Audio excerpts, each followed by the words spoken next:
ingay-ingay mo? O siya, sige. Oo, may bago ako. May bago akong boyfriend. Mayaman siya, may narating sa buhay, profesional, at higit sa lahat, may pagmamayabang ko. Yun ba? Yun bang gusto mo marinig, ha? O ayan, sinabi ko na, kaya tantanan mo na ako. Pag siya ay pagyayabang mo? Paano ako? Hindi ko na pala dapat itanong kasi alam ko na. Kasi siya mayaman habang ako mahirap lang. Siya profesional at nakatapos sa pag-aaral. Habang ako, ito, construction worker lang. Siya pwede mong ipagyabang samantalang ako ikinahihiya mo. Ang sakit mo namang mahalin, Jillian. Ano, pera-pera na lang? Kasi kung ganun lang naman ang labanan, talong-talo na ako. Taon 2010, Iloilo. Abala sa pagre-review si Jillian nang dumating ang kanyang inang si Rowena. Bit-bit ang bill ng kuryente habang walang tigil sa pagmumura. Sinabayan pa ng malakas na ulan na mas lalong nakadagdag sa ingay ng paligid.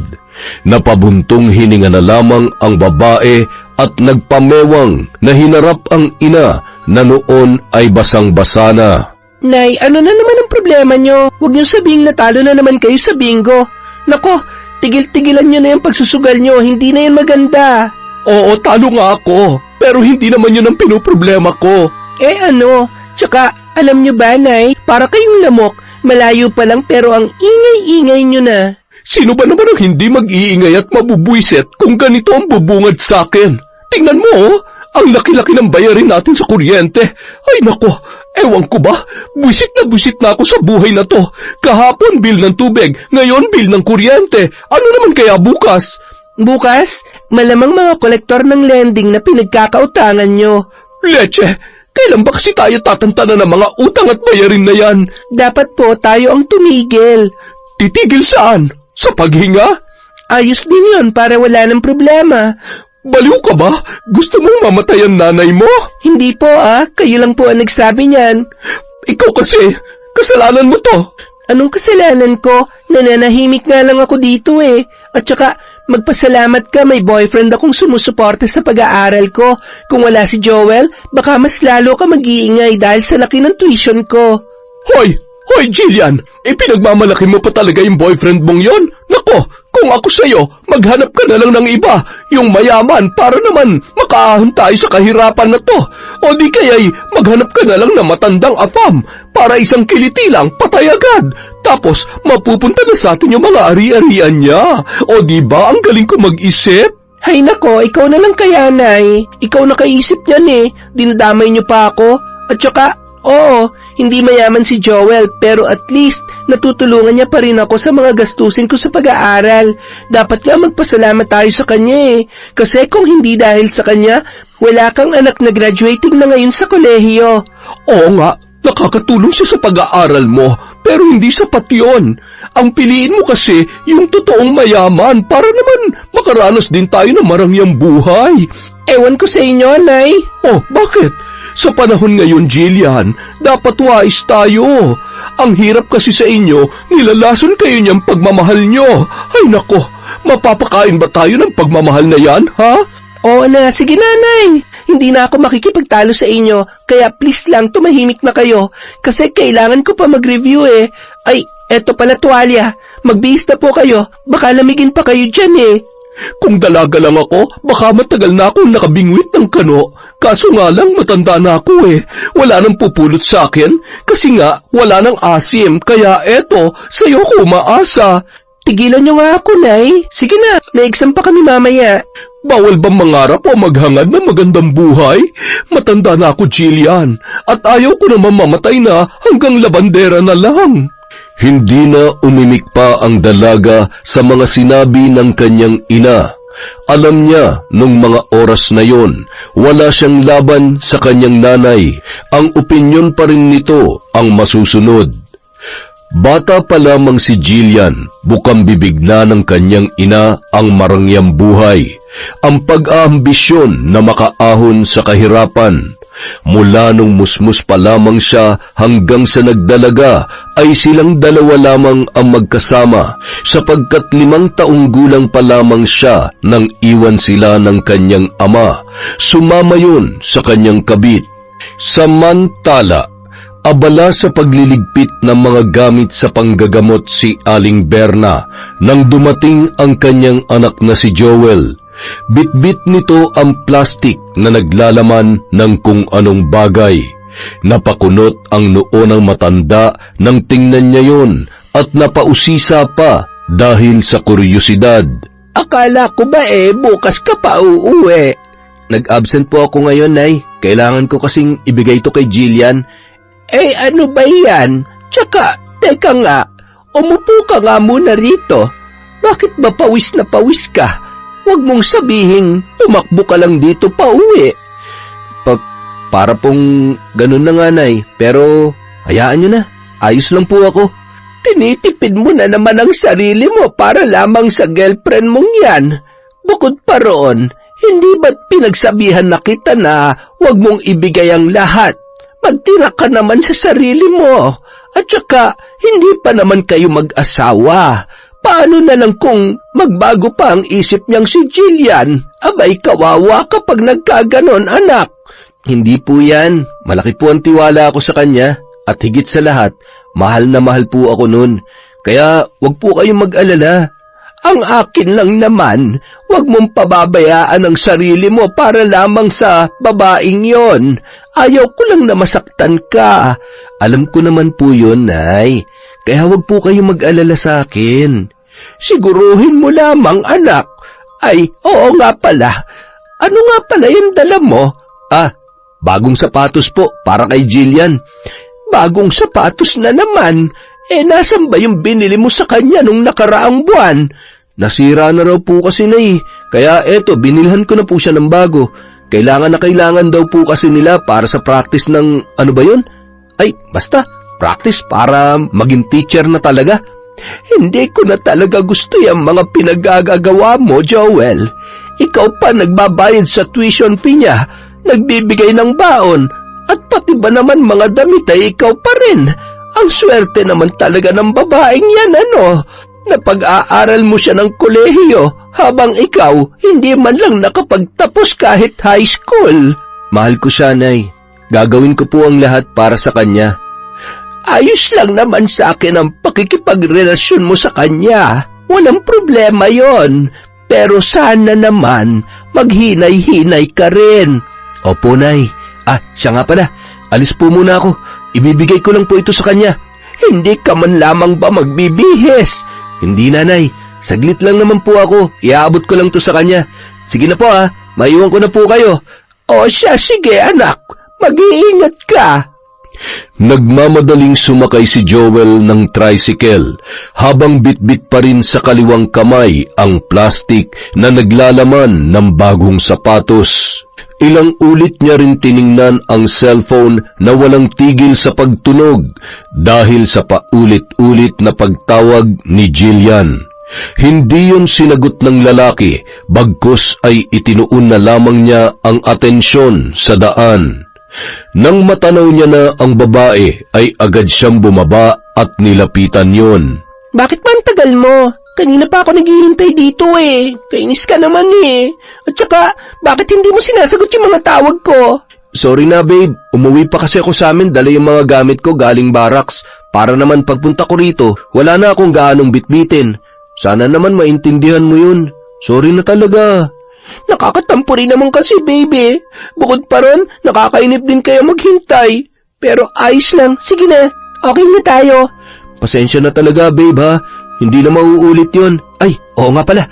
Ito na yung allowance mo. Pang 2 linggo yan, ha? Ikaw nang bahala magkasya niyan. At saka, ito yung bagong sapatos. Binilhan na kita. Sabi mo kasi, sira na yung binili ko sa'yo nung nakaraang buwan Kaya, sana ingatan mo na to, ha? Para naman umabot pa sa graduation mo. Hala, thank you, babe, ha? I love you. Mahal na mahal din kita, Jillian. Basta, sabihan mo lang ako kaagad kung anong kailangan mo. At saka, mag-aral ka mabuti, ha? Yayakapin na sana ni Joel ang dalaga nang bigla yung umatras, kasabay noon ang pag-iling.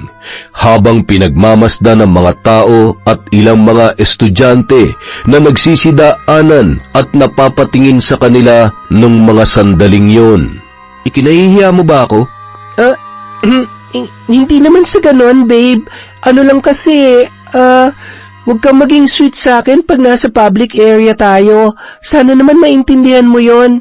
Bukod pa ron, hindi ba napag-usapan na rin naman na natin to noon? Hindi ko naman kasi maintindihan. Bakit ba ikinakahiya mo ko? Kung natatakot kang pagtawanan ng mga tao, hayaan mo sila. Wala silang ambag sa relasyon natin. Tayo nagmamahalan at hindi sila kasali ron. Hindi naman sa ikinahihiya kita, Joel. Sa katunayan nga, proud at thankful ako kasi mayroon akong boyfriend na kagaya mo. Masipag, mapagmahal, at maunawain. Kaso nga lang, pwede bang magbihis ka naman na maayos? Yung tao naman tingnan, yung malinis at hindi ganyan na butas-butas ang suot, oh. Kagaya niyang tsinelas mo, tingnan mo, hindi pa magkaparehas. Pasensya ka na, babe, ha? Nagmamadali kasi ako sa pagpunta rito, eh. Ayos lang. Sa susunod pala na mag-aabot ka sa akin ng pera, dun na lang sa amin, ha? O di kaya, dun sa may hardware. Basta malayo sa university namin. Huwag mo sana mamasamain yun, babe, ha? Para rin kasi yun sa kabutihan mo. Ayaw ko lang na pagtawanan ka ng iba. Ayos lang yun, naiintindihan ko naman. Sige na, pumasok ka na. Baka maliit ka pa, eh. Hinila ni Jillian si Joel sa lugar kung saan walang gaanong tao ang dumaraan at saka mabilisang hinalikan sa pisngi ang lalaki. Huwag ka na magtampo sa akin, okay? I love you, babe. Ingat ka, mag-text ka sa akin pag nakauwi ka na, ha? I love you too. Pabuntong hininga na tinalikuran ni Jillian si Joel na nung sandaling yun ay nakangiti na. Sa kaloob-looban ng babae ay ikinahihiya niya ang kanyang nobyo dahil sa ito ay hamak na construction worker lamang. Hindi niya naman gustong maramdaman yun, ngunit nadadala na rin siya dulot ng mga reaksyon at opinyon ng mga tao sa kanyang paligid. Ayaw niya namang ipaalam kay Joel na naiilang siya sa tuwing pinagtitinginan sila ng mga tao dahil malaki pa rin ang utang na loob niya dito. Ang lalaki ang dahilan kung bakit nakakapag-aral siya ng kolehiyo, ang gumagastos sa lahat ng mga pangangailangan niya, sa pag-aaral man o personal na buhay. 4th year high school siya noon nang magkakilala sila ni Joel at naging magkasintahan. Isa sa katangian ng lalaki na hinahangaan niya ay ang pagiging masipag at positibo sa buhay. 5 taon ang agwat nila sa isa't isa, ngunit hindi yun hadlang sa kanilang relasyon sapagkat palaging sinasabayan ni Joel si Jillian sa mga trip nito sa kahit anumang bagay. Sa mga lumipas na araw, sa tuwing magbibigay ng pera si Joel kay Jillian ay palaging sa bahay na ng babae sila nagkikita at minsan naman ay lumalabas din sila kapag mayroon pang oras. Nakakapagod ang araw nito Walang hiya. Naubos ko yung kita ko sa buong araw na paglalaba dun sa Tongits kanina. Ano ba naman yan, Nay? Inuubos niyo ang pera niyo sa mga hindi makabuluhang bagay. Hindi ba't sinabihan ko na kayo na itigil niyo na yung pagiging addict niyo sa sugal? Anong hindi makabuluhan? Minsan nananalo rin naman ako Malas lang talaga ang araw na to. Malas man o swerte, sinasayang niyo lang ang perang pinaghirapan niyo. Ang ingay mo naman. Hayaan mo na. Minsan lang naman ako maglaro Ay, siya nga pala. May pera ka pa ba dyan? Hay nako. Alam ko nang sasabihin nyo, Nay. Manghihiram na naman kayo para may ipambayad sa lending nyo bukas. Tama ba ako? Ayos lang ba? Huwag ka mag-alala. Babayaran din naman kita. Allowance ko to, Nay. Hanggang sa susunod na linggo. Nahihirapan nga akong pagkasyahin lalo na't medyo maliit lang yung bigay sa akin ni Joel. Magkano na lang ba meron sa iyo dyan? Mahigit 1,000 na lang kasi nagastos ko na yung 1,000 ng isang araw. Tawagan mo na lang si Joel. Sabihin mo may agad-agaran kayong bayarin. Sige na, wala kasi tayong pambayad bukas sa lending Ano, gusto mo ba na makulong ako? Siyempre ayaw ko naman makulong kayo pero, Nay, hindi kaya ng konsensya ko na gawin yun kay Joel. Anong gagawin ko? Magtatago. Hirami mo na lang muna itong 1,000 at kapag kumita ka na, bayaran mo na lang ako kaagad. Ay sus, papayag din naman pala, pinatagal-tagal mo pa. Alangan naman tawagan ko si Joel, nakakahiya na sa kanya. Nagmumukha na talaga akong pera nito eh. Hindi ka aasenso sa buhay kapag pinairal mo pa yung konsensya mo, Jillian. Sa panahon ngayon at sitwasyon natin, dapat alam natin kung paano dumiskarte. Ibang diskarte naman yung gusto nyo eh. At saka, totoo naman na nahihiya na ako kay Joel. Nagsisinungaling kasi ako minsan sa kanya na may agaran kaming bayarin kahit na ang totoo lumalabas ako kasama mga kaibigan ko. O diba?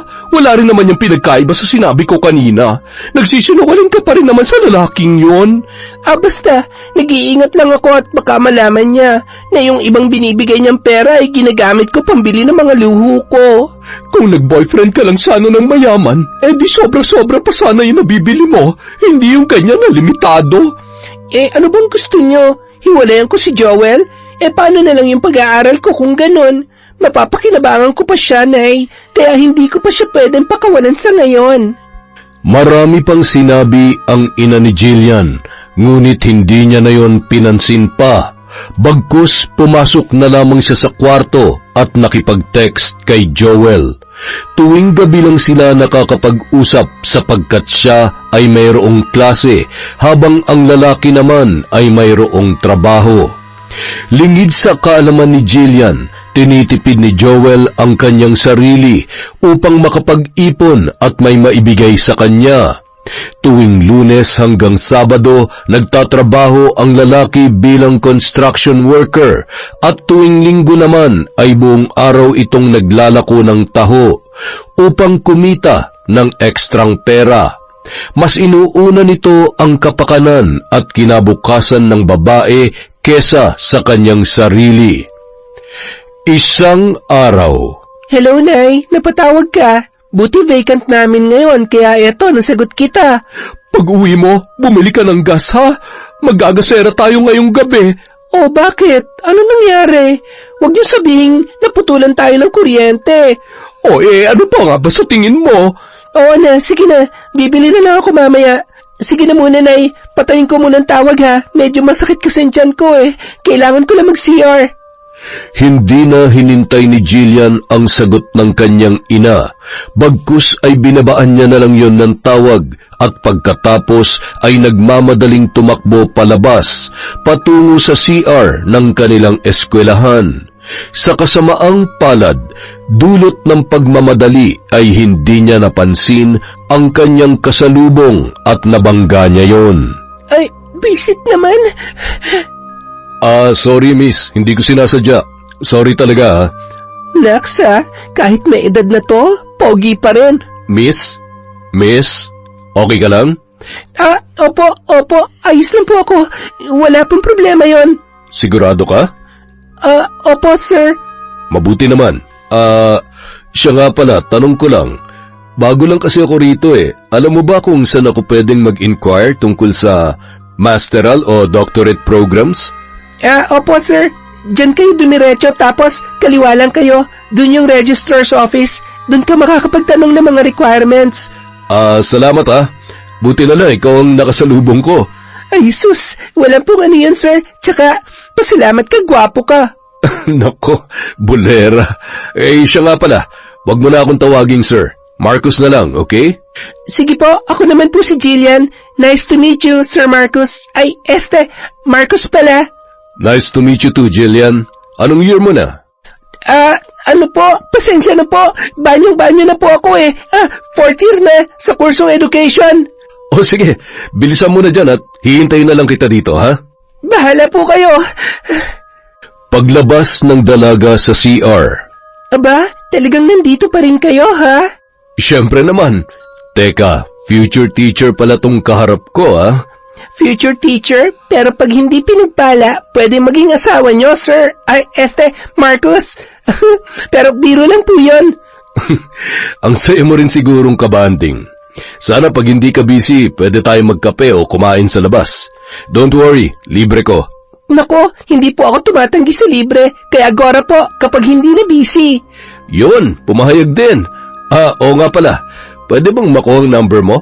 Para ma-text kita kung sakaling hindi ka na busy. Agad na binigay ni Jillian ang kanyang number sa lalaki at ganoon din naman ang kanyang ginawa. Hiningi niya rin ang number ni Marcus upang kung sakaling hindi na siya busy ay makakalabas siya kasama ang lalaki. Pagkatapos nilang magkapalitan ng number, nagpaalam na sila sa isa't isa. Ngunit si Jillian ay tila naiwang tulala habang inaamoy ang kanyang kamay kung saan ginamit niya yon sa pakikipagkamay kay Marcus. Naku, Jillian, kumikarengking ka pa talaga kahit may boyfriend ka na. Pero in fairness, ang bango ng lalaking yun, ha? Tsaka, nagbibiro lang naman ako kanina, pero bakit sineryoso niya? Bahala na nga, at least makakalibre. Bukod pa ron, ang pogi niya. Nakakagigil. Pailing-iling na lamang na bumalik sa klase si Jillian habang walang tigil sa pag-amoy sa kanyang kamay na nanunuot pa rin ang bango. Pagsapit ng gabi, nakatanggap nga siya ng message mula kay Marcus. Hindi niya rin maitago ang nararamdamang pagkagalak sa kausap dahil sa matatamis nitong pick-up lines at hirit na noon lamang niya narinig. Hoy, gabing-gabi na. Ay naku, patulugin mo nga ako, Jillian. Tsaka kanina ka pa hagik-hik ng hagik-gik dyan. Sino ba yan, ha? Wala na nga tayong kuryente. Nakuha mo pa talaga makipaglandian. Grabe naman kayo, Nay. Landian talaga. Hindi ba pwedeng natutuwa lang ako sa kausap ko? Hay naku, panigurado si Joel na naman yan. Akin na nga yung cellphone mo. Hindi na talaga ako natutuwa sa lalaking yan. Mabilis na hinablot ni Rowena ang cellphone ng kanyang anak at pagkatapos ay binasa ang nakasulat doon. Marcus? Sino to? Manliligaw mo? Hindi akin na nga yan, Nay. Hindi raw bakit parang namumula ka dyan? Parang kinikilig ka pa sa mga bawat banat niya. Hay, ewan ko sa yung babae ka. Kung magpapaligaw ka man, sana doon naman sa mayaman. Ano, mayaman ba yan, ha? May kaya ba yan sa buhay? Hindi ko nga manliligaw to, Nay. Tsaka, kanina ko pa lang siya nakilala. Pero sa usaping mayaman, sa tingin ko, oo. Sa pananamit, tindig, at sa paraan ng pakikipag-usap niya, parang galing talaga siya sa mayamang pamilya. At saka, amuyin mong kamay ko, ang bango, diba? Nakashake hands ko kasi siya kanina, at ang masasabi ko lang, ang bango-bango niya, sobra! Naku, mabango nga. Ay, oo nga pala, ilang taon na ba yung lalaki na yan? Hindi ko alam pero sa tingin ko, nasa 40 o mas bata pa ng konti. Ay, baka pamilyado na yan, ha? O di kaya may mga anak na. Pero kung wala, ipush mo na. Akitin mo o di kaya ilabas mo na yung makamandag mong ganda. Tuklawin mo na hanggat maaga pa. Baka kasi makuha pa yan ng iba, sayang naman. Grabe naman kayo, Nay. Baka nakakalimutan nyo na may boyfriend ako. Ay sus, mamili ka, yung boyfriend mong mukhang hindi naliligo o yung mayaman na mabango. Gamitin mo yung utak mo, Jillian. Hindi na umimik pa ang dalaga, bagkus ay pabuntong hininga niyang ibinalik ang kanyang atensyon sa kanyang cellphone, na noon ay wala ng tigil sa kakatunog, dahil sa maraming mga messages na mula kay Marcus. Sa mga lumipas na araw, naging malapit sa isa't isa ang dalawa. Palagi siyang tinatawagan ng lalaki na kanya namang ikinatuwa dahil sa tila malambing nitong tono. Ang pagiging maalalahanin ni Marcus sa kanya ay nagbibigay din ng kakaibang saya na kailanman ay hindi niya naramdaman kay Joel. Isang umaga, abala sa paglalaba si Jillian nang tumunog ang kanyang cellphone. Nagmamadali niya yung kinuha. Nagbabaka sakali na si Marcus yun. Ngunit napawi ang kanyang mga ngiti nang makita na si Joel ang tumatawag. Hello, napatawag ka? May kailangan ka ba? Oh, bakit parang naiinis ka? Ayos ka lang ba, babe? At saka, kailangan ba talagang may rason kung tatawag ako? Hindi ba pwedeng namimiss lang kita?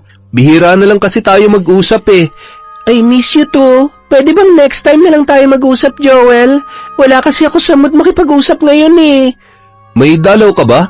Kaya medyo mainit yung ulo mo? Hula ko, yun ang rason, no? Oo, unang araw. Pasensya na talaga. Ayos lang. Sige na, magpahinga ka na. I love you, babe. At saka, miss na kita. Usap na lang tayo kapag hindi na ako busy. Sa ngayon kasi, marami akong tambak na assignments at projects eh. Sige na, bye! Padabog yung ibinaba ni Jillian at ng mga sandaling yun, hindi niya maipaliwanag kung bakit ganun na lamang ang kanyang reaksyon. Tila nawala na rin ang pagkasabik niya tuwing nakakausap ang kanyang nobyo. Pagkadismaya rin ang kanyang naramdaman dahil ang inaasahan niyang tumawag ay si Marcus, hindi si Joel na kanyang boyfriend. Napahilamos na lamang ang babae ng muka at bagsak ang mga balikat na binalikan ang mga labahin. Ano ka ba, Jillian? Ang sama mo. Baka nakakalimutan mong malaki ang utang na loob mo kay Joel. Siya nagpapaaral sa'yo, remember? Pero, ay, naguguluhan na ako. Sinong kausap mo dyan? Para kang sinapian na. Nagsasalita ka na lang na mag-isa. Nako, umayos-ayos ka, Jillian. Wala akong anak na baliw. Saan kayo galing? At saka, para rin kayong naliligaw ng espiritu. Bigla-bigla na lang sumusulpot at nawawala. Hanip din ah. Baka ako yung espiritong sumanib sa'yo. Baka nga, pero saan ba talaga kayo galing? Ang aga-aga niyo kasing nawala kanina. Diyan lang sa tabi-tabi, naghahanap ng mapagkakakitaan. Tumango na lamang si Jillian bilang pagsang-ayon, kahit na ang totoo ay alam niyang galing yon sa pagsusugal. Samantala, Nitong mga nakaraan, napapansin ko palagi kang malungkot at hindi mapakali. May problema ka ba, Joel? wala lang ho to, Nay. Medyo pagod lang po siguro ako. Abay, sino ba naman ang hindi mapapagod?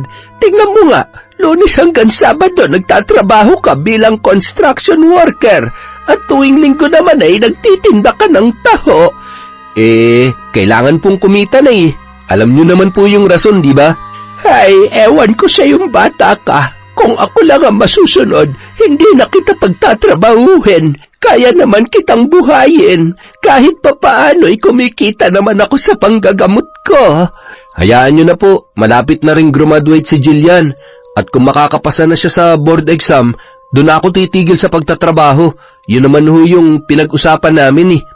Siguraduhin niya kamo na magtatapos siya at makakahanap agad ng trabaho para naman masuklian niya yung mga sakripisyo mo sa kanya. Nitong mga nagdaang araw nga po, Nay, abala siya sa pagre-review eh. Sobrang busy niya po. Bihira ko na lamang siya makausap, pero naiintindihan ko naman na kailangan niyang unahin ang pag-aaral niya. Yun ang importante at proud na proud po ako sa kanya kasi nagsisipag siya na makatapos. Hindi niya lang ginagawa yun para sa sarili niya, kundi para sa aming dalawa, para sa hinaharap namin, at para sa bubuuin naming pamilya. Siguraduhin mong pag-aaral talaga ang inaatupag ng babaeng yan. Ay nako, kung hindi, lagot siya sa akin. Huwag niyo sabihin na babarangin niyo siya, tulad nung ginawa niyo sa kabit ni tatay noon. Kung maglolo ko siya, abay bakit hindi? Matagal ko nang tinalikuran ng barang, pero kung kinakailangan, malamang ay balikan ko ang nakasanayan kong yon. Huwag niyo na pong gamitin yon, Nay. Masama po yun. Tsaka ano ba naman kayo? Hindi ako lolokohin ni Jillian. May tiwala ako sa kanya at ganun din siya sa akin. Mahal na mahal namin ang isa't isa. Kaya kung ako sa inyo, tigil-tigilan niyo ng pag-iisip ng negatibong bagay.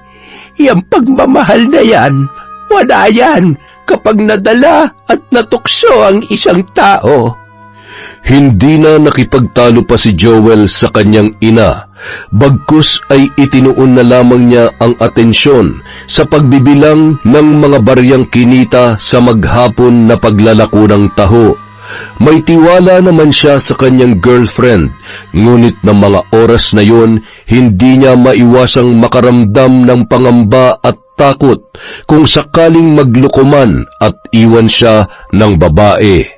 Aminado siya sa kanyang sarili na nalulungkot at nangungulila siya kay Jillian dahil sa bihira na lamang silang makapag-usap at kung sakali mang tumawag siya ay may pagkakataon pa na nauuwi lamang yon sa pag-aaway.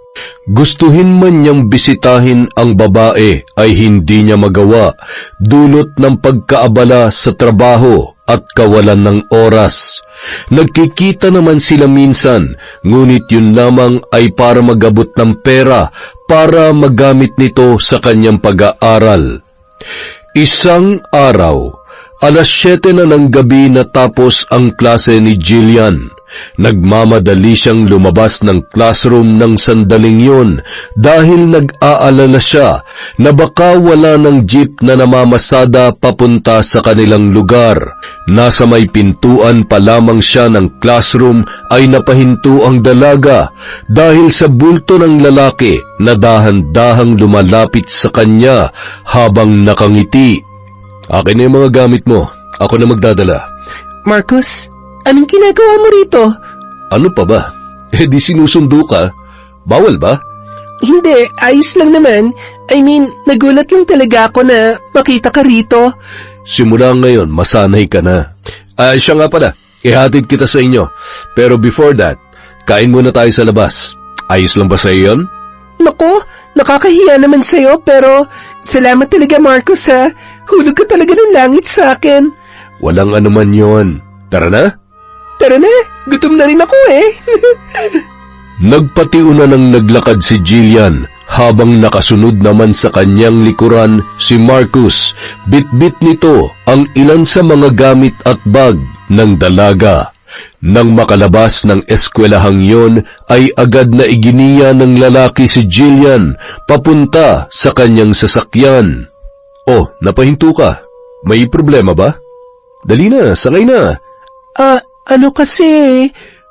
Ano yun? Bakit? Wala. Never mind. Pagkasakay ni Jillian sa kotse ay hindi niya maiwasang mamangha dahil yon ang pinakaunang beses na nakasakay siya sa ganoon kaganda at kasosyal na kotse. Hindi naman niya maalis-alis ang paningin kay Marcus sapagkat ang maganda nitong ayos at forma ay tila hinihigop ang kanyang atensyon. Mas lalo pang nangibabaw ang kanyang pagkamangha nang dalhin siya ng lalaki sa isang mamahaling restaurant na kailanman ay hindi niya naranasan kay Joel. Dahil sa tuwing lumalabas siya kasama ang boyfriend, ay palaging sa tabi-tabi lang sila kumakain o sa mga mumurahin na karinderya. Kanina ka patahimik ka. May problema ba? Tsaka, hindi mo pa ginagalaw yung pagkain mo. Ayaw mo ba ng ganyan? May allergy ka ba? Pwede naman natin palitan. Sabihin mo lang. Wala. Sorry. Gusto ko naman ng mga pagkain. Hindi ko lang maiwasang ma-amaze. Kasi first time ko lang maranasan ng mga to eh. Ang makasakay sa mamahaling kotse, ang makapasok sa ganito kasosyal na restaurant, at higit sa lahat, ang makatikim ng ganito kasarap na mga pagkain. Pasensya na kung medyo ignoranteng pakinggan ha. Alam mo naman na mahirap lang kami. Si nanay, minsan labandera, minsan naman manicurista. Yan ang pinagkakakitaan niya na ikinabubuhay naming dalawa. At saka, ako, swerte na lang kasi may scholarship. Rumaraket din ako minsan para kumita ng pera at magamit ko kung sakaling may mga projects. Hindi itinago ni Jillian ang buhay nilang mag-ina kay Marcus. Sinabi niya ang lahat-lahat, bukod lang sa boyfriend niya na nagpapaaral sa kanya. Nang mga sandaling yun, ayaw niyang ipaalam sa kaharap ang tungkol kay Joel dahil baka layuan siya nito at maaaring ikawala pa ng pagiging malapit nila sa isa't isa. Dahan-dahan namang hinawakan ni Marcus ang kanyang kamay at mahina yung pinisil-pisil. Yan ang reason kung bakit nagustuhan kita, Jillian. Ha? Anong ibig mong sabihin? Hindi ba halata? Gustong-gusto kita. Kahit sa sandaling panahon lang kita nakilala, pakiramdam ko, ayaw na kitang pakawalan pa. Imposible man na magustuhan mo ako dahil sa agwat ng edad natin, pero ito lang ang masasabi ko sa'yo. Gagawin kong lahat para lang masuklian mo yung pagtingin ko sa'yo. Liligawan mo ako? Oo, sana, kung papayag ka. Pwede bang magtanong muna? Sige lang, ano ba yon? Wala ka bang asawa at mga anak? Wala akong anak. Hindi kasi kami nagkaanak nung asawa kong namatay 5 years ago. Ha? Biyudo ka pala? Anong ikinamatay ng asawa mo? Pasensya na kung napakatsismosa ko. Ano ka ba? Ayos lang yon. magtanong ka lang ng kahit ano. Ang ikinamatay niya ay breast cancer. Meron din siyang kidney failure na naging dahilan kung bakit naging complicated yung sitwasyon niya. Pasensya na ha, kung ano-ano na lang ang tinatanong ko. Ayos lang, walang problema yon. Sige na, kumain ka na dyan. Pagkatapos nito, magsha-shopping tayo. Hala, nakakahiya naman. Huwag ka na mahiya, hindi ba't sabi ko gagawin kong lahat para sa'yo? Nakangiting tumango si Jillian sa sinabi ni Marcus. Hindi niya rin maipaliwanag ang saya nang malaman na walang anak ang lalaki at byudo na yon. Pagkatapos nilang kumain, dinala siya ni Marcus sa isang mamahaling mall. Hindi niya naman pinalagpas ang pagkakataong yun. Kumuha siya ng mamahaling bag, sapatos, alahas at kung ano-ano pa. Hindi lang siya kumuha ng para sa kanya, kundi para rin sa kanyang ina. Maraming salamat, Marcus ha. Saad pa ni Jillian habang tinatahak ang kalsada pauwi sa kanila. Wala rin namang tigil sa kakangiti si Marcus dahil sa napapasaya siya ng dalagita. Kanina ka pa pasalamat ng pasalamat ah. Nako, kung uulitin mo pa yan, hindi ka na makakaulit sa susunod. Ay, ganon? So dapat pala, hindi na ako magpasalamat para makaulit pa? Biro lang. Ay, siya nga pala, tungkol sa panliligaw ko. Papayagan mo na ba ako? Wala ka namang boyfriend, di ba? Wala. Wala akong boyfriend. So, pwede nga ako mandigaw? Hayaan mo, hindi naman ako nagmamadali. Sige lang, ayos lang sa akin. Totoo? Sigurado ka? Oo nga, paulit-ulit. Yes! I love you. Thank you. Thank you, Lord.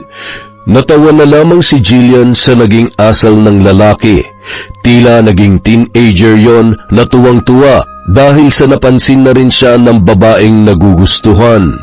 Nakahawak ang kaliwang kamay ni Marcus sa manibela habang ang isa naman ay pilit na inaabot ang kamay ni Jillian. Diyan na lang pala ako. Ay, siya nga pala, hindi na muna kita iimbitahan sa loob ha.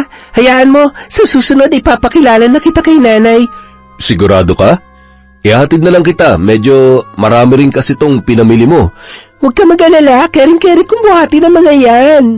Nagpumilit pa ang lalaki kay Jillian na tulungan siya nito, ngunit hindi niya yun pinayagan at ipinakita na lamang na kaya niyang bitbitin ang mga pinamili, upang hindi na yun mangulit pa.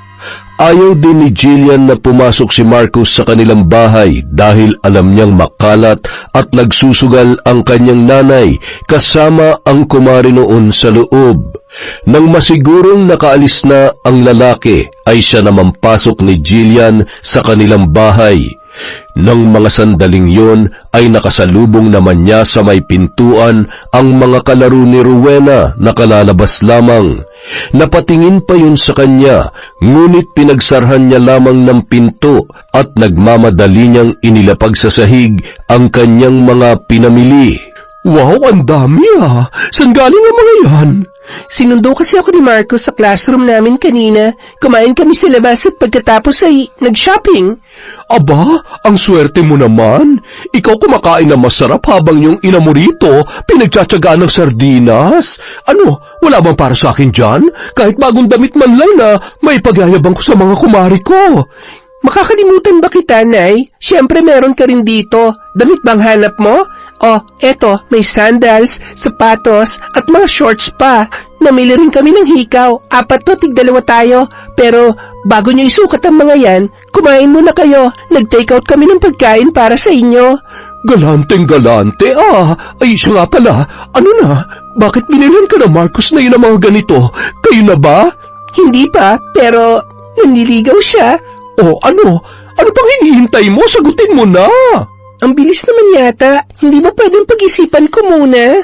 Ano pang pag-iisipan? Eto na nga mga sagot, oh. Bukod pa ron, ito na. Ito na yung simula ng pagbabago ng buhay natin. Ayaw mo ba ng magandang buhay? Yung makakakain ka ng mga masasarap na pagkain araw-araw, yung mabibili mo lahat ng mga gusto mo, at higit sa lahat, makakagala ka kahit saan mo gusto. Kaya sige na, sagutin mo na yung Marcus na yon. Yun na nga, Nay Gusto ko naman ng ganon, kaso nga lang, paano si Joel? Hindi ko nga sinabi kay Marcus ang tungkol sa kanya Nagsinungaling din ako na scholar ako at rumaraket ng kahit anong trabaho para masuportahan ang pag-aaral ko. Ewan ko ba? Hindi ko na alam. Naguguluhan na ako, Nay. Anong naguguluhan?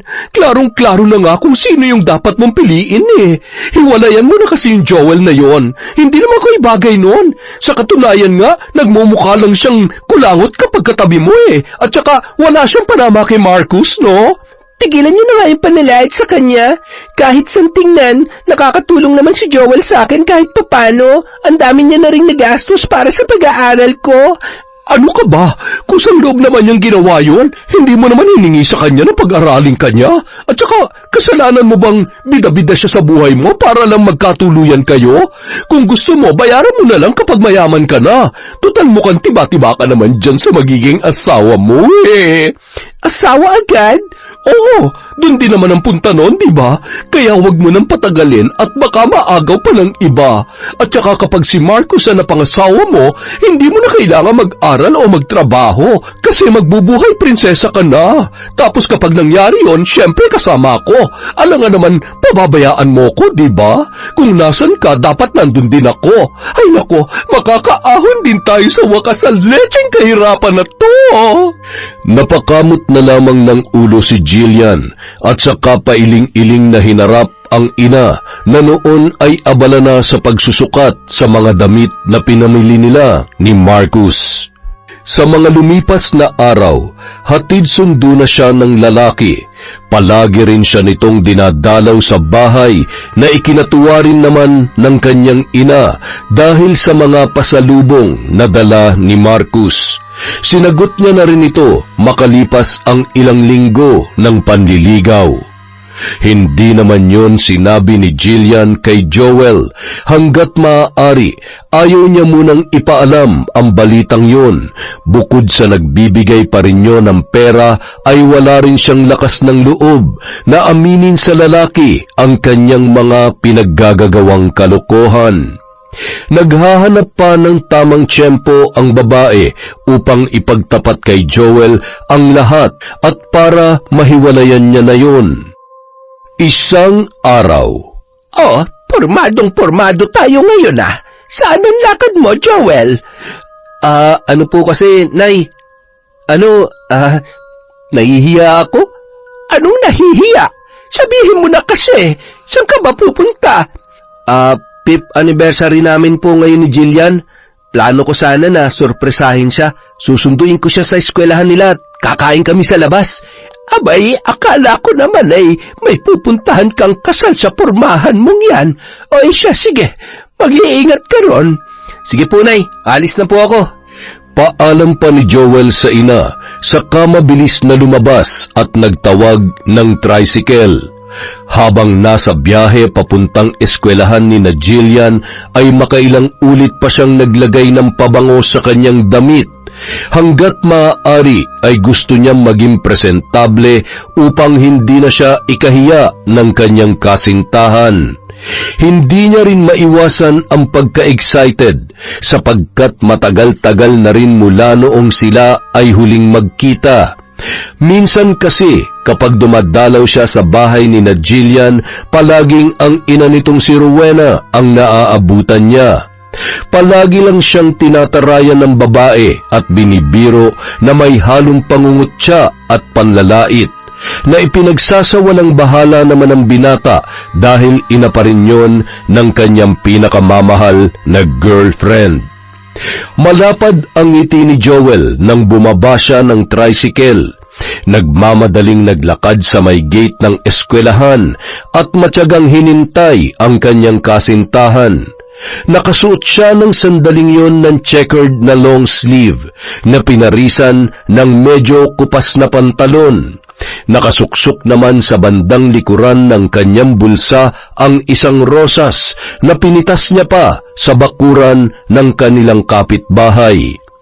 Sa ilang minutong paghihintay ay namataan ni Joel ang isang kulay blong kotse na noon ay kumikislap-kislap pa sa sobrang kinis. Nakaparada yon sa labas ng gate, ilang metro lang ang layo sa kanyang kinatatayuan. Ang ganda, ang yaman siguro na may-ari niyan. Sana balang araw, makabili rin ako ng ganyang kagarang sasakyan para naman hatid sundo ko na lang sa trabaho si Jillian. Ilang ulit niya pa yung pinagmasdan na tila bolang kristal sa kanyang paningin.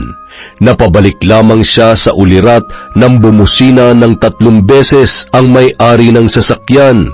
Itinuon na lamang ni Joel ang atensyon sa may gate kung saan labas-masok ang ilang mga estudyante. Agad naman siyang napangiti nang makita si Jillian na papalabas na. Kinuha niya sa bulsa ang bulaklak at nagmamadaling nilapitan ang kanyang kasintahan. Babe, I miss you! Surprise! Happy 5th anniversary! Sabi pa ni Joel sabay bigay ng bulaklak kay Jillian. Ngunit biglang nanlaki ang mga mata ng babae sakayang tumakbo papalayo sa kanya. Uy, babe! Jillian! Ako to! Pwede ba bitawan mo ako? Sorry, hindi kita kilala. Mabilis na hinablot ng dalaga ang kanyang braso na noon ay hawak-hawak ni Joel. Nang makawala ang babae ay sakayon sumakay sa kulay blong sasakyan. Kinatok pa ni Joel ang sasakyan ng ilang ulit. Nagugulahan siya kung bakit ganoon na lamang ang reaksyon ng kanyang nobya. Jillian! Babe! Kausapin mo ako! Sino siya, love? Bakit kanya sinusundan? At bakit kanya tinatawag na babe? Wala. Hindi ko siya kilala. At saka, baliw yata yan. Kahit sino-sino na lang nilalapitan yan. Ganun ba? Grabe naman pala. Oo nga pero hayaan mo na. Sinisira nila ang araw natin Tara na. Pagkatapos yung sabihin ni Jillian, pinaharurot na ni Marcus ang sasakyan. Hinabol pa yun ni Joel, ngunit nadapa lamang siya at muntikan pang masagasaan ng ilang mga sasakyan. Napahilamos ang lalaki sa kanyang muka at mangyak-ngyak na inaalala ang mga nangyari. Hindi siya makapaniwala na magpapanggap si Jillian na hindi siya nito kilala. Pinagpagan na lamang ni Joel ang sarili at nagmamadaling pumara ng jeep. Habang nasa biyahe, paulit-ulit naman niyang tinawagan si Jillian na noon ay nakapatay ang cellphone. Nang makarating siya sa bahay ng babae ay nagmamadali siyang kumatok doon. Babe! Babe, nandiyan ka ba? Kausapin mo naman ako! Babe! Parang awa mo na! Makailang beses niya pa yung kinatok at ilang minuto lamang ay iniluwa ng pintuan si Rowena na noon ay kagigising lamang. Ano ba, Joel? Tanghaling tapat na tutulog ang tao Storbo ka! Ano bang kailangan mo rito, ha? Mag-aabot ka ba ng pang-allowance ni Jillian? Akin na! Ako na magbibigay sa kanya! Nasaan po si Jillian? Ilabas niyo naman ho siya, Jillian! Jillian! Nandito ako! Kausapin mo naman ako, babe, Wala rito ang anak ko. Kahit halugugin mo pa ang buong bahay, wala kang makikita rito maski anino niya. Nasa eskwelahan pa siya ngayon. Kung gusto mo siyang kausapin, di maghintay ka. Galing po ako sa school nila pero iniwan niya po ako. Sumakay po siya dun sa kulay asul na kotse. Pakisabi naman po sa akin kung nasaan siya ngayon, Ay sus! Nakipag-date pa yun sa manliligaw niya. Boyfriend niya pala. Ay, hala! Sorry, nadulas ako. Ha? Boyfriend? Sino pong tinutukoy nyo? Pinaglololoko nyo ba ako? Ilabas nyo ang anak nyo ngayon din! Jillian! Jillian, lumabas ka dyan! Wala nga rito si Jillian. Paulit-ulit ka naman Hindi ako naniniwala sa inyo. Di halugugin mo tong bahay. Ay nako, sinasabi mo ba na sinungaling ako? Hindi na lamang pinansin ni Joel ang mga sinasabi ng babae. Bagkus ay nilibot niya ang buong bahay. Hinalughog niya ang bawat sulok. Ngunit ni anino ni Jillian ay hindi niya nahagilap. Ang ginawa na lamang niya ng sandaling yun ay ang maghintay sa labas. Paulit-ulit niya ring tiningnan ang kalsada, nagbabaka sakali na mamataan ulit ang sasakyan na sinakyan ni Jillian nung siya ay iwan nito. 3 oras din siya naghintay doon. Uuwi na lamang sana siya at babalik na lamang kinabukasan, ngunit ilang hakbang pa lamang ay nakita niya na si Jillian. Naglalakad lamang ang kanyang kasintahan, bitbit ang maraming paper bag. Ngiting-ngiti pa yon, pero nang makita si Joel ay agad yun na pangiwi at tila nangangambang ihakbang ang mga paa. Takot man ay lakas loob na nilapitan ni Jillian ang lalaki na noon ay walang emosyon na nakatingin sa kanya. Hindi mo pa rin ba ako kilala, ha? Bakit ginawa mo yun kanina? Sagutin mo ako, Jillian. Dahil ba ikinakahiya mo pa rin ako? O sadyang may bago ka na? O mas tamang sabihin na niloloko mo lang ako? Ano bang pinagsasasabi mo dyan? Hindi kita maintindihan. Nakainom ka ba? Huwag mo nang itanggi. Nakikiusap ako. Tsaka, teka, saan galing yung mga yan? Sa lalaki mo ba? Magsabi ka na ng totoo. Ang ingay-ingay mo? O siya, sige. Oo, may bago ako. May bago akong boyfriend. Mayaman siya, may narating sa buhay, profesional, at higit sa lahat, may pagmamayabang ko. Yun ba? Yun ba ang gusto mo marinig, ha? O ayan, sinabi ko na. Kaya tantanan mo na ako. Pag siya'y pagyayabang mo? Paano ako? Hindi ko na pala dapat itanong kasi alam ko na. Kasi siya mayaman habang ako mahirap lang. Siya profesional at nakatapos sa pag-aaral. Habang ako, construction worker lang. Siya pwede mong ipagyabang samantalang ako ikinahihiya mo. Ang sakit mo namang mahalin, Jillian. Ano, pera-pera na lang? Kasi kung ganun lang naman ang labanan, talong-talo na ako. Ayoko na. Sorry, Joel. Ayaw mo na? Ganun na lang? Yun lang ang sasabihin mo tapos tatalikuran mo na ako? Pagkatapos ng lahat ng sakripisyo ko, iiwan mo na lang ako? Pinagkatiwalaan kita. Mas pinahalagahan pa kita kesa sa sarili ko. Tapos ganito ang isusukli mo sa akin? Oo na. Thank you sa pagpapaaral mo sa akin. Huwag ka mag-alala. Babayaran din kita sa mga nagastos mo sa akin. Hindi to tungkol sa mga nagastos ko, Jillian. Hindi ako nanunumbat kung yun ang dating sayo. Tungkol to sa 5 taon na relasyon natin na parang binaliwala mo lang. Ano, wala lang ba talaga sa iyon? Pasensya na talaga. Pero ayaw ko na. Sana maintindihan mo ako. Paano ko maiintindihan? Parang basura mo na lang tinatapon ng relasyon natin. Ayos lang naman sa akin na makipaghiwalay ka kasi pagod ka na. Pero sa sitwasyon natin ngayon, iba eh. Nagloko ka. Yun ang hindi ko maiintindihan at matatanggap. Ay nako, sa totoo lang sumasakit ng ulo ko sa'yo. Sige, para mas maintindihan mo. Hindi na kita mahal at ayaw ko na sa'yo. Ano, gets mo na? Hindi ko gustong saktan ka, Joel, pero ang kulit-kulit mo eh. Alam mo ba kung anong nararamdaman ko ngayon? Pakiramdam ko ang liit-liit ko, ang baba-baba ko. Kasi ganito lang ako. Wala akong narating sa buhay. Hindi ko na nga pinapansin yung pagmamalit sa akin ng mga tao eh. Pero yung pinaramdam mo sa akin ngayon, sobrang nakakapanliit sa sarili. Pwede ba tumahimik ka? Naririnig ka ng mga kapitbahay namin. Nakakahiya ka. Saan ka banda nahihiya? Sa panloloko mo sa akin? O dahil totoong mga sinasabi ko? Sinabi nang umalis ka na eh. Huwag mo akong talikuran. Hindi pa tayo tapos, Jillian. Hoy! Bakit mo sinisigawan ang anak ko? Walang hiya ka talagang lalaki ka. Ako pa po ang walang hiya. Bawal ba ako magsalita? Tsaka, hindi ko sinisigawan ang anak nyo. Ginigising ko lang. Para po kasing nakatulog na eh. Aba, hoy! Tumigil ka na! Umalis ka na rito! Huwag mo nang buwisita ng araw namin! Bakit? Dahil ba sa construction worker lang ako? At hindi ko mabibigyan ng magandang buhay ang anak nyo? Mga manggagamit! Ang sama nyo! Nakakarindi na yung boses mo! Tingnan mo nga yung pananamit mo! Sa tingin mo bagay ang ganyan sa anak ko? Naka-checkered ka pa talaga? Nagmumukha kang zebra na naligaw dito! Ay, hindi pala! Kalabaw dapat kasi ang itim-itim mo! Hindi kayo bagay ng anak ko! Kaya buti pa umalis ka na rito. Yung mga nagastos mo sa kanya, kayang-kaya niyang bayaran yon. Pagkatapos yung sabihin ni Rowena, ay mabilis niyang hinablot ang kanyang anak, na nung mga sandaling yon ay parang wala na sa sarili. Iniwan nila si Joel na tila batang inagawan ng laruan dahil sa walang tigil nitong pag-iyak. habang tinatawag ng paulit-ulit ang pangalan ni Jillian. Ilang oras din siya sa labas ng bahay ng mag-ina, nagbabaka sakali na pagbubuksan siyang muli. Ngunit kahit anong pagmamakaawa niya ay hindi na siya hinarap ni Jillian, kung kaya't nagpunta na lamang siya sa mga kaibigan niya doon at nakipag-inuman. Kinagabihan, bumalik siya sa bahay ni na Jillian. Pasuray-suray na ang kanyang paglalakad dahil sa kalasingan.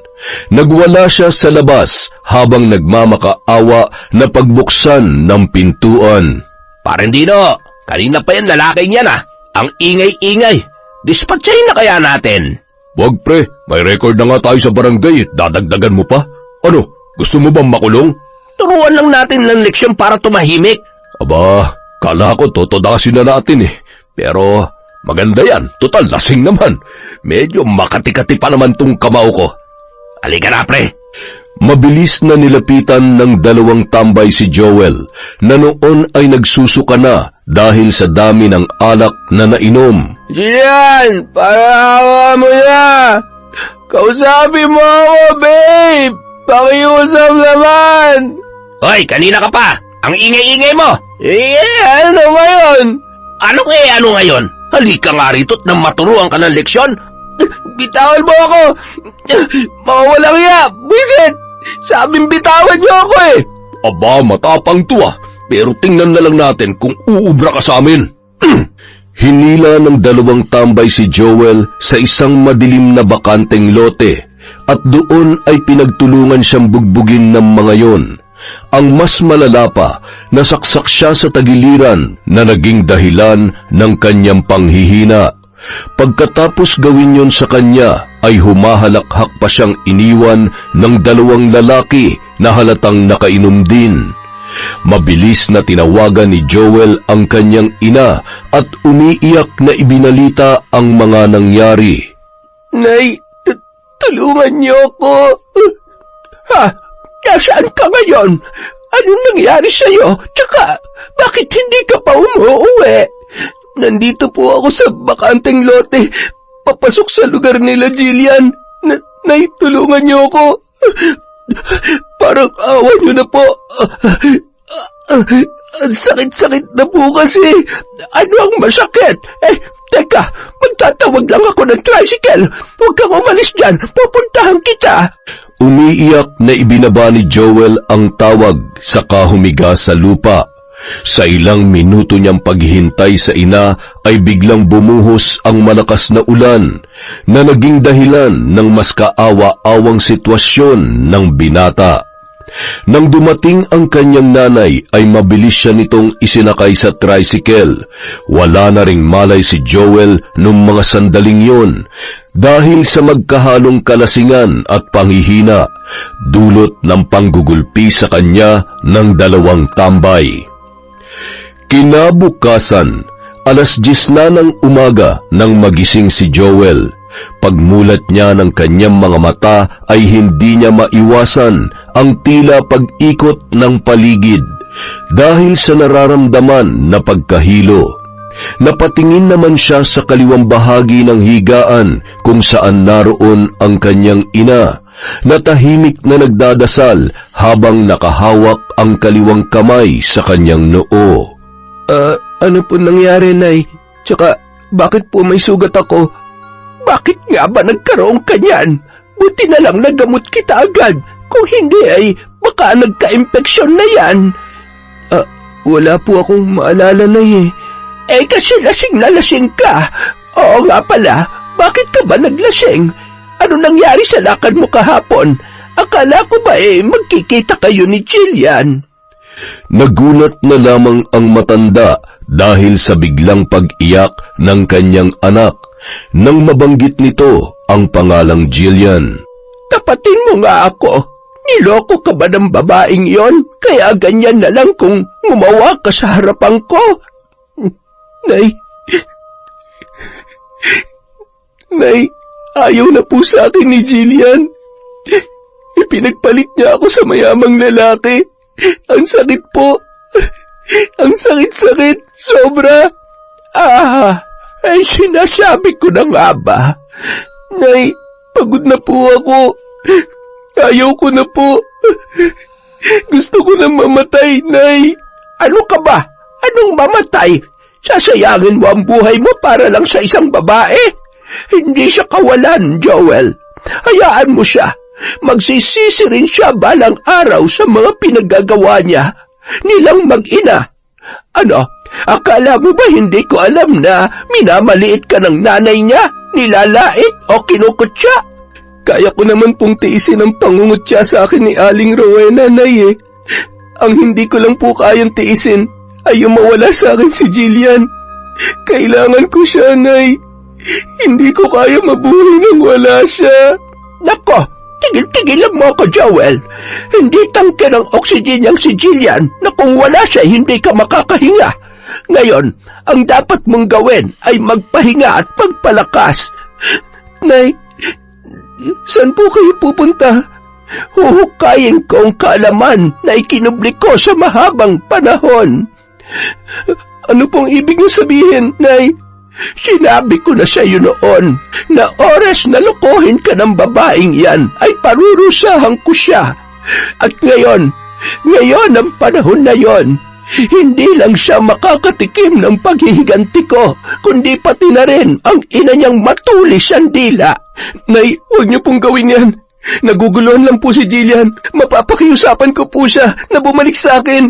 Magiging okay din po ang lahat, Nay. Tigil-tigilan mo yung pagiging martir mo, Joel.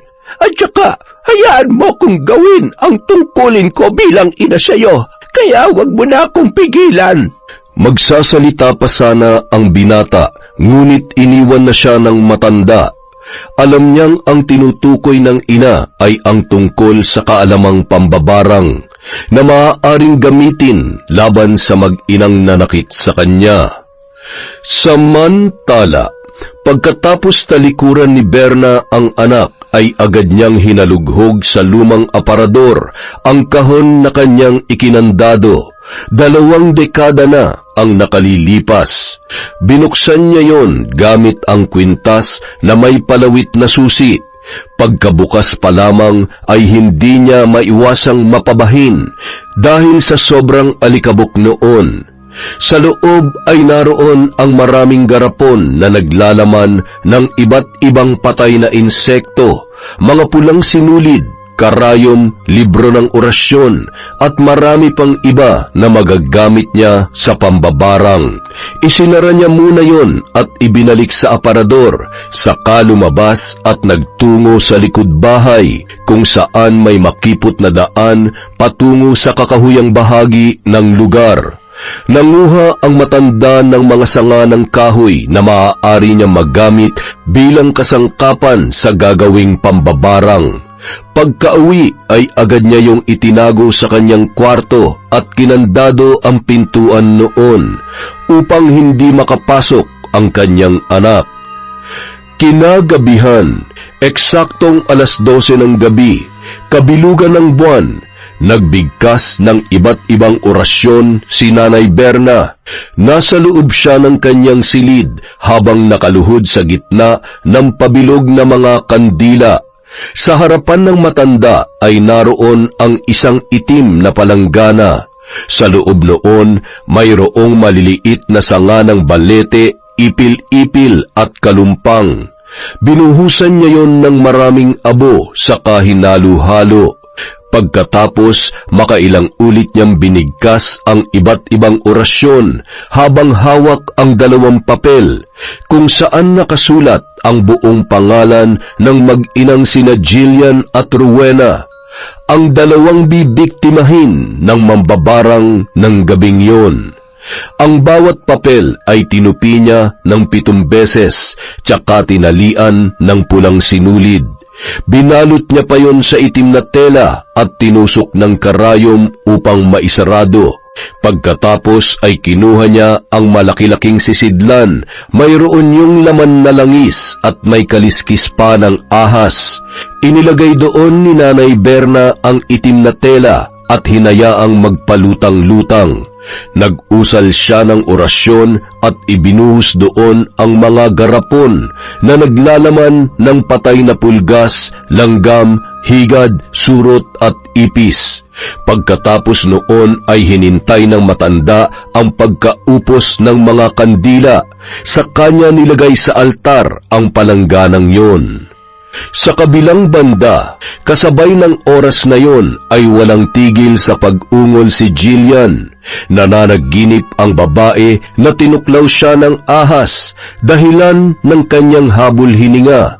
Napabalikwas din naman siya ng bangon nang maramdaman ang matinding pangangati ng katawan.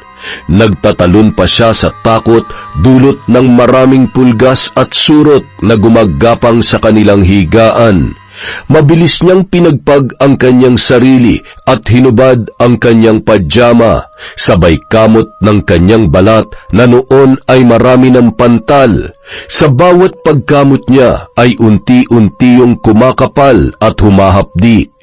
Para bang may higad na dumikit sa kanyang balat at nag-iwan ng pananakit na tila sinusunog. Aray ko, ang kati naman nito. Ang hapdi. Nay! Nay! Nasaan ba yun? Mabilis na lumabas ang dalaga sa kanilang kwarto na walang tigil sa pagkakamot. Nakita niya naman agad ang ina na nasa sala na noon ay wala ring tigil sa paggulong sa sahig. Nay, anong ginagawa niyo dyan? Aray ko, buisit ang kati-kati. Tulungan mo ako. Ang sakit ng tiyan ko. Hindi ko na kaya to, anak. Teka, ano nangyari dyan sa binti niyo? Ha? Ano? Bakit? Aray, ano bang meron? Tanong pa ni Rowena kay Jillian, sabay tingin sa kanyang binti na noon ay nagsisiputukan na ang tila pigsa na tumubo doon. Naglabas yon ng nana na may mabahong amoy. Ano ba nangyayari sa akin? Tsaka itong pananakit ng tiyan ko. Grabe, anak. Hindi ko na kaya.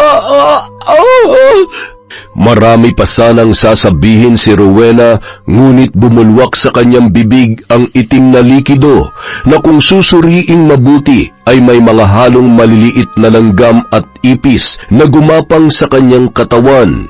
Hindi na alam ni Jillian ang gagawin dahil ng sandaling yon ay hindi niya na rin maipaliwanag ang paninikip ng dibdib. Ilang minuto siyang nakatayo roon habang tinitingnan ang kalunos-lunos na sitwasyon ng kanyang ina. Ang sakit ng sikmura ko.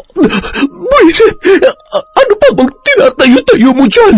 Tulungan mo ako, Jillian. Ano pong gagawin ko? Tumawag ka ng ambulansya o di kaya tawagan mo si Marcus. Humingi ka ng tulong. Basta, ikaw na ang bahala. Bilisan mo. 3:00 pa lang po na madaling araw. Makakaistorbo po tayo. Napahilamos na lamang ng muka ang dalaga habang tinitingnan ang inang namimilipit sa sakit na noon ay pumuputok na ang labi. Nagmamadali siyang pumasok sa kwarto at hinalughog ang kanyang mga gamit. Nang makita niya ang kanyang cellphone ay agad niyang tinawagan si Marcus. Ilang ulit niya pa yung tinawagan dahil sa hindi yun sumasagot. Jillian, napatawag ka. Sorry kung matagal kong nasagot. May problema ba? Hello, Marcus. Pasensya na talaga sa istorbo ha, pero pwede mo ba kaming puntahan ni nanay ngayon dito sa bahay? Kailangan namin ng tulong mo. Ngayon na? Teka lang. O siya, sige, papunta na ako. Please, bilisan mo. Pagkatapos yun sabihin ni Jillian, agad na bumulwak sa kanyang bibig ang itim at mapait na likido. Sumirit din sa kanyang ilong ang tila nana na may halong mga surot. Dahil sa takot, mabilis siyang lumabas at nagpagulong-gulong din sa sahig katulad ng kanyang ina.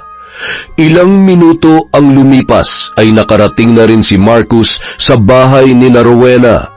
Kasama ng lalaki ang kanyang driver na noon ay inaantok pa dahil sa maagang paggising sa kanya ng kanyang amo. Nagulat pa ang dalawang lalaki nang makita ang sitwasyon ni Rowena at Jillian na nung mga sandaling yon ay parang mga lantang gulay na tanging mata na lamang ang naigagalaw. Mas lalo pang nagulat si Marcus nang makita ang kanyang kasintahan na walang suot na kahit anumang saplot sa katawan. Ang balat ng babae ay tila nalalapnos na at nakakadiri. Nagmamadaling dinala ni Marcus sina Jillian at Rowena sa ospital.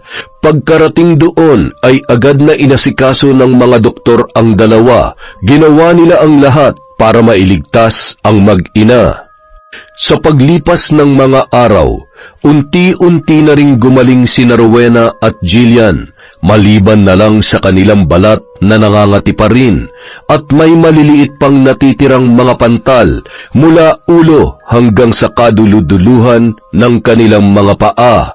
Maraming salamat, Marcus. Hulog ka ng langit sa amin, lalo na sa anak ko. Ayos lang ho yun.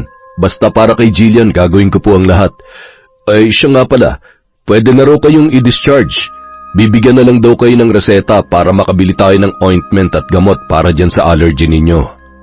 Paano ang bill namin dito sa ospital? Ako na ang bahala ron. Tsaka, mas makabubuti siguro na dun muna kayo sa bahay ko tumuloy para mas mapadali ang paggaling ninyo. Meron akong maids doon na mag-aasikaso sa inyo. Sana okay lang yon, Madam Rowena. Sinabi ko rin po to kay Jillian kagabi. Ayos lang naman daw sa kanya, kaya sana ganun din po sa inyo. Ano? Sigurado ka ba? Ang laki-laki na naitulong mo sa amin, Marcus. Nakakahiya naman, pero ayos na ayos lamang sa akin. Siya nga pala, wag mo na akong tawagin madam. Nanay na lang para mas magandang pakinggan. Sige po, nanay. Hindi ako sanay kasi hindi naman gaanong magkalayo ang agot ng edad natin. Sige na ho, pupuntahan ko muna si Jillian sa kabilang kwarto. Mamayang tanghali ho tayo susunduin ng driver ko. Matapos yung sabihin ni Marcus, agad na siyang lumabas doon at pinuntahan si Jillian, na noon ay abala sa pagkamot sa balat na tinutubuan ng butlig. Nakausap ko na ang nanay mo. Ayos lang daw sa kanya na doon muna kayo tumira sa bahay. Mabuti naman. Siya nga pala. Thank you so much, love, ha? Tatanawin kong malaking utang na loob tong ipinapakita mong kabutihan sa amin ni nanay. I love you. Ay, sus, wala yun. Basta para sa'yo. I love you more, Jillian. O siya, tigil-tigilan mo na yung pagkamot mo. Baka mas lalo pang lumalayan. Tiniis na lamang ni Jillian ang pangangati upang hindi na mag-alala pa ang lalaki. Pagdating ng tanghali, sinundo na sila ng driver ni Marcus at hinatid na sa bahay. Welcome ho sa bahay ko. Huwag kayo mahihiya, ha? Ituring niyo tong sarili niyong bahay. Feel at home. Aba, ang laki-laki naman ng mansyon mo, Marcus. Nakakahiyang umapak sa makinis niyong sahig. Para lang kasi kaming langaw na dumapo rito. Ay, ano po ba kayo? Okay lang po yan. Siya nga pala, maiwan ko muna kayo. Sa kwarto muna ako, may aasikasuhin lang ako saglit. Huwag kayong mag-alala, nandyan naman ang mga maid. Sila na ho ang bahala sa inyo. Love, sa kwarto muna ako, ha? Sige lang, love. Salamat, ha? Nang iwan sila ng lalaki, ay agad na siniko ni Rowena si Jillian, na nung mga sandaling yon ay abala sa pagtingin-tingin sa buong mansyon. Bakit, Nay? Kita mo na? Ang laki, di ba? Buti talaga nakabingwit ka ng lalaking katulad ni Marcus. Kung wala siya, baka pinagpiesta na ulit tayo ngayon ng mga surot sa bahay na hindi ko alam kung saan ang galing. Hindi kasi kayo marunong maglinis, kaya ayun, pinamugaran na tayo ng mga surot at pulgas. Wow, ha? Ako pa talagang pinagsabihan mo niyan? Hindi ba't ikaw ang anak? Ang ingay nyo naman, Nay. Kaya pumutok yung labi nyo Dahil napakataratitat nyo. Totoo naman, ha? Ay, ewan ko sa inyo. Kung si Joel ang pinili mo, tsak patay na tayo ngayon. O di kaya mabubulok na tayo sa ospital dahil walang pambayad sa bill. Tumahimik na nga lang kayo, Nay. Baka marinig pa kayo ni Marcus. Oo na, eto na nga. Sa bahay ni Marcus muna tumira ang mag-ina. Maganda ang kanilang pananatili roon, ngunit sa mga lumipas na araw ay unti-unti namang lumala ang butlig nila sa katawan. Halos makaubos na rin sila ng 2 bote ng gamot pero tila hindi yun umeepekto. Isang araw. Tao po! Tao po! Ay, Sir Marcos, magandang umaga po. Buti may lumabas na rin. Ito na po pala yung mga gulay na inangkat ninyo. Oh, Manong Arturo, kanina pa po ba kayo dyan? Pasok muna kayo. Kukunin ko lang yung bayad. Pasensya na po talaga kung natagalan, ha? May emergency kasi sa loob eh. Sa katunayan po, hindi na namin alam ang gagawin namin. Maaari ko hubang malaman ang nangyari, sir? Baka sakaling may maitulong ako. Ano ho kasi, yung girlfriend ko tsaka yung nanay niya, nagsusuka ng itim na likido at ang mas malala pa, may halong buhay na ipis. Ay, ewan ko ba, gumaling na sila sa ospital pero bumalik na naman. Abay, hindi po normal yan, sir. Pwede ko po ba silang makita at masuri? Ay, sige po, hali po kayo. Tayo na dun sa loob. Agad na sinama ni Marcos ang matanda na nagngangalang Arturo sa kanilang kusina. Doon ay nadatnan nila ang mga maid na parang aligaga at wala sa sarili. Habang tinitingnan sina Jillian at Rowena na walang tigil sa pagsusuka, halos matuklap na rin ang kanilang balat dahil sa walang tigil nitong pagkamot, dulot ng pagkagat sa kanila ng mga surot na hindi nila alam kung saan nanggagaling. Anong tinitingin-tingin niyo dyan? Tulungan niyo kami! Marcos, dalhin mo na kami sa ospital! Nay, kumalma ka nga lang. Ano? Paano ko kakalma kung ganitong sitwasyon natin? Hindi. Hindi nyo kailangan pumunta sa ospital. Base sa nakikita ko, hindi yan magagamot ng mga doktor. Ano? Hoy, matanda! Sino ka ba para magsabi ng ganyan, ha? Buisit, ang katikat eh! Ano pong ibig niyong sabihin, Mang Arturo? Barang. Nabarang sila. Base rin kasi sa nararamdaman ko, may mabigat na enerhiyang nakatali sa kanila. Anong barang? Baka naman nagmamarunong ka lang matanda ka.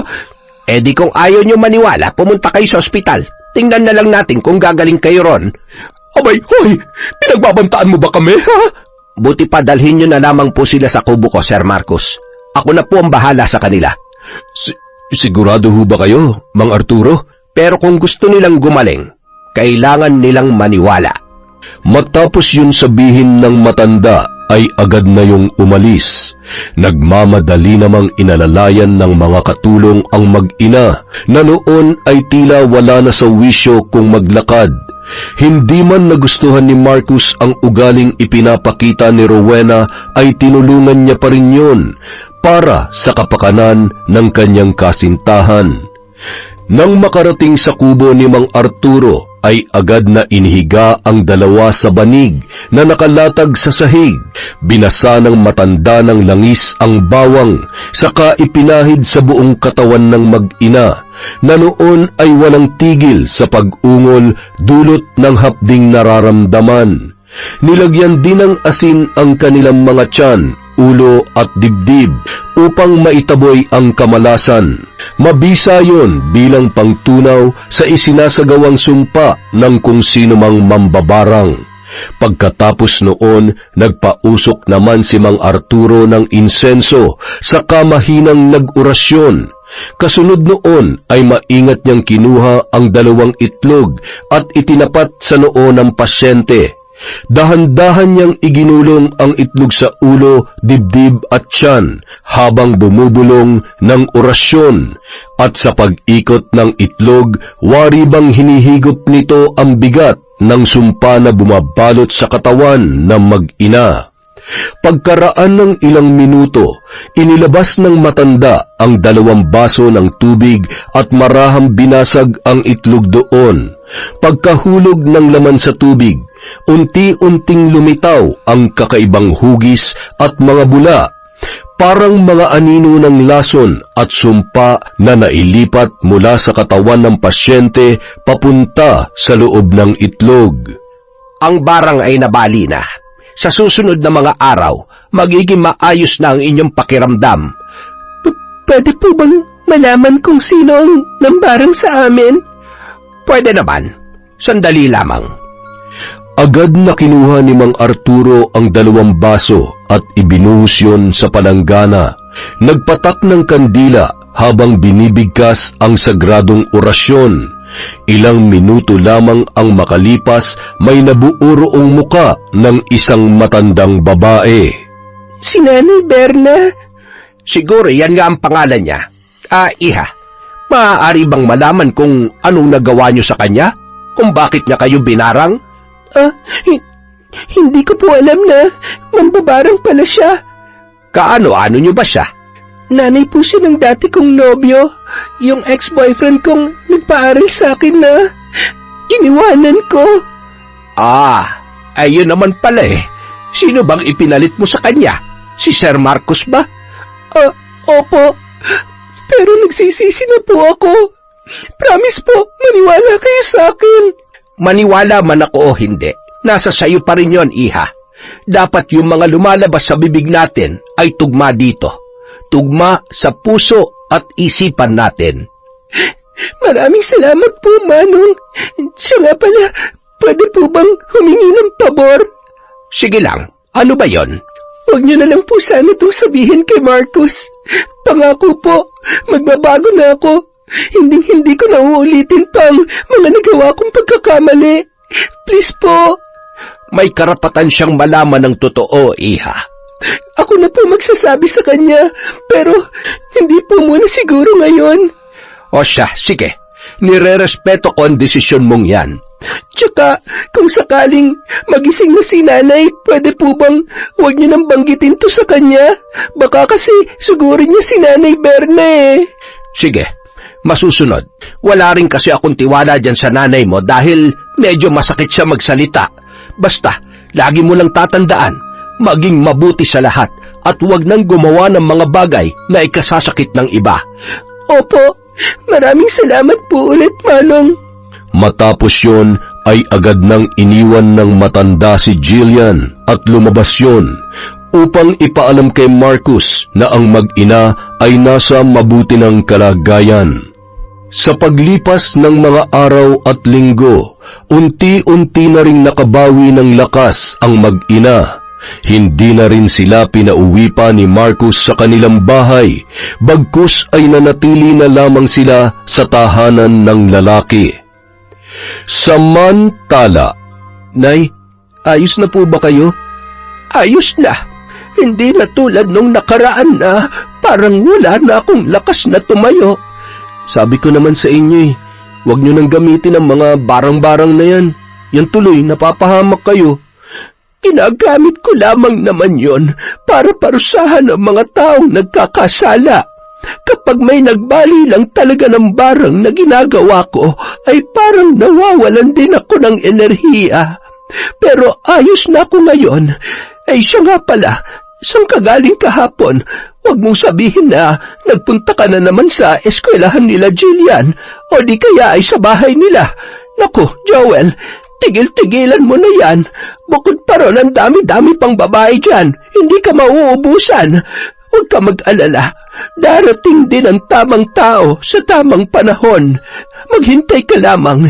Hindi mo kailangang madaliin ang pag-ibig. Alam ko naman yan, Nay. Gusto ko lang talagang makita si Jillian.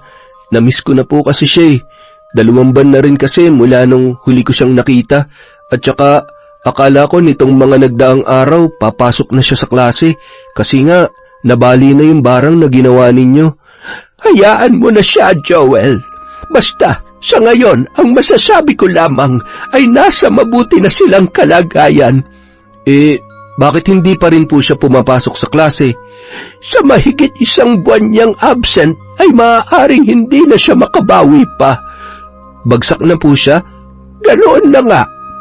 Kasalanan ko yun, Nay. Ako po ang sumira sa pangarap niya. Huwag mo nga sisihin ang sarili mo. Kasalanan nila yon. Kung hinayaan lang natin sila, di sana makakamarcha na siya sa graduation nila sa susunod na buwan. Makakabalik naman siya sa susunod na taon. At saka, hindi ba't nagsama na sila nung mayamang lalaki na ipinalit niya sa'yo? Hindi nang sinabi ng mga kaibigan niya sa akin, Nay, nung minsan na nagpunta ako sa eskwelahan nila. Di makampante ka na. Hindi naman siguro siya pababayaan noon. Kaya huwag ka nang makonsensya pa, anak. Napabuntong hininga na lamang si Joel sa mga sinabi sa kanya ni Nanay Berna. Sa mga lumipas na araw, pinilit niya na lamang kalimutan ang lahat at magsimula ng bagong buhay kasama ang kanyang ina. Lumipat din sila ng tirahan at doon ay namuhay ng payapa. Pinalitan niya rin ang kanyang numero upang wala nang makakontak pa sa kanya. Si Jillian naman ay namuhay din ng tahimik kasama si Marcus. Itinago niya pa rin ang sikreto tungkol sa kanyang nakaraan, sa dating nobyo na kanyang niloko. Gustuhin niya mang humingi ng tawad kay Joel, ngunit hindi niya na nagawa dahil ayaw niya nang guluhin pa ang lalaki. Ipinagdasal na lamang niya na gumanda ang kinabukasan noon at sana ay mapatawad siya sa kanyang kasalanan na nagawa. Yon! Napakasakit talaga ng pag-ibig, oo naman. Kaya ako single na lang talaga eh. Oy, shout out! Teka lang, simulan natin kay April Alfonso. Hi kay Cat Burglar Cutie, kay Scarlett Sky Maniego. Shout out po kay Maribeth Cernias, kay Glenda Ambagan, kay Mary Jane San Juan, kay Ernesto Arugante. Shout out kay Vicky Yabut. Hello po kay Eduardo Diamante from Negros. Hello sir. Hi din po kay Melinda Mari, kay Alma Naong, kay Jobel Ocfemia. Hi kay Jana May Creo, kay Emrose Strong OFW. Shout out kay Rosalyn Percoma, kay Freddy Hagolino, kay Cheese Ega Hagolino from Rosemary Ifundal. Hi po kay Hilda Yumul, kay Jonah Lopez, kay Jelana Amanda. Shout out din po kay Hayashi Megan, kay Connie Formentera. Hi kay Rubilin Ude, kay Beth Mercado, kay Christy Gaitan. Shout out kay Analia Vallega, kay Celestina Sigua, kay Josie Aniban, Chris Alcantara, kay Rizan Ryle. Hi kay Robert Crimen, kay Febe Ranyada, kay Red Gaspar, kay Pinky Ko. Shout out po kay Leia Tan, kay Finky Rusi 14, kay Baga Foro Nene. Shout out kay Susana Liobrera, kay Manisan Mamot Mapadtaya, Milrose Galvez, kay Nanette Carson, kay Toka Life World Reposter. Hi kay Nena Diones, kay Celia Tolentino, kay Valerie Joy Nadal. Shout out kay Lori V, Shauma TV, Margie Banosong. Hi kay John Chris, kay Ashley Domingo, kay Crystal Albania, kay Jing Estrada, Vilma Bautista, kay Sean, Samuel at Sebastian from Chon Chamcheb. Maraming salamat po. Para po nga po pala sa hindi natin nabanggit, marami pa po tayong shout out. Maraming salamat again from Kwentong Enteng.